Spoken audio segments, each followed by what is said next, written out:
Continuing with Senator John McCain on the intolerable gridlock here in Washington.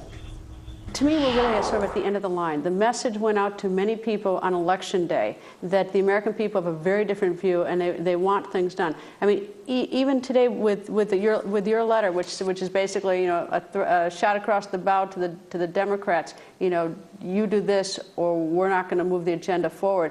It's like, is there anything more you can do? Is there, I mean, anything more to get things sort of rolling? It's always just sort of an exchange of insults and letters and anything you can do. Well, look, I know that a lot of letters go back and forth, but this letter, I think, is important. It means that all 42 of us, and it requires 60 votes, as you know, to move forward, so we can block legislation to carry out the agenda that the American people want us to carry out. That is, first and foremost, in my view, the tax cuts. Why is it that companies and corporations are sitting on huge amounts of money and they're neither investing nor hiring?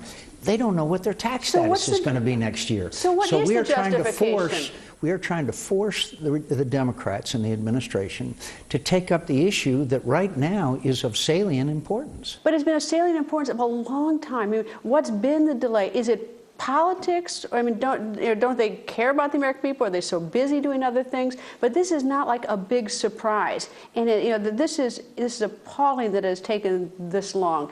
You know, is this politics or what is it? Why don't we have a decision before now? I think it's politics. In other words, we didn't do it before the election because Harry Reid and the Democrats didn't want to do it because they didn't want their members to have to take tough votes on this issue.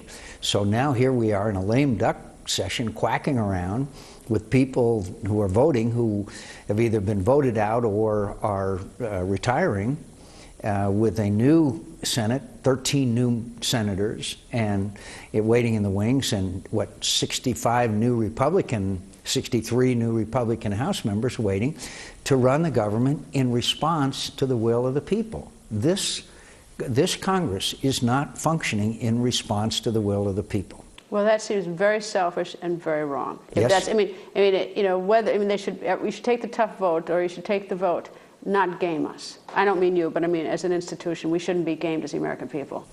We shouldn't, and that's why the American people are very dissatisfied with both Republican and Democrat.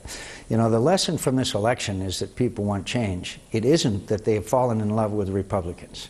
Republicans need to carry out their agenda, which is spending, stopping the deficit, getting our fiscal house in order, most of all, or they will abandon us 2 years from now. And we can't forget that. The vote that's going to happen this week in the House on middle-class tax cuts is what the vote is described as. Is that a genuine facing the issue, helping the American people, or are we being gamed on that one? It's clearly gaming, because the Democrats in the House know that we will not agree to anything but complete tax cuts across the board for all Americans. We should not be raising taxes on anyone in these difficult economic times. So they are taking the vote, and they'll be able to say, see, we're for the middle class and we're against the rich. But that class warfare didn't work in the last election, and it has never worked. I think the American people aren't looking for sort of shirts and skins, which team you're on. They're looking for leadership.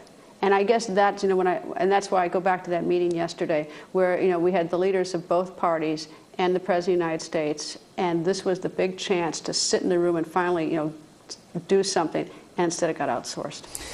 Well, it's a refreshing change. I asked Mitch McConnell the other day, I said, how many private meetings in the last 2 years had he had with the President of the United States? This is a Republican leader in the Senate. Do you know how many? One. Is this different? Is this president different from other presidents? We hope so.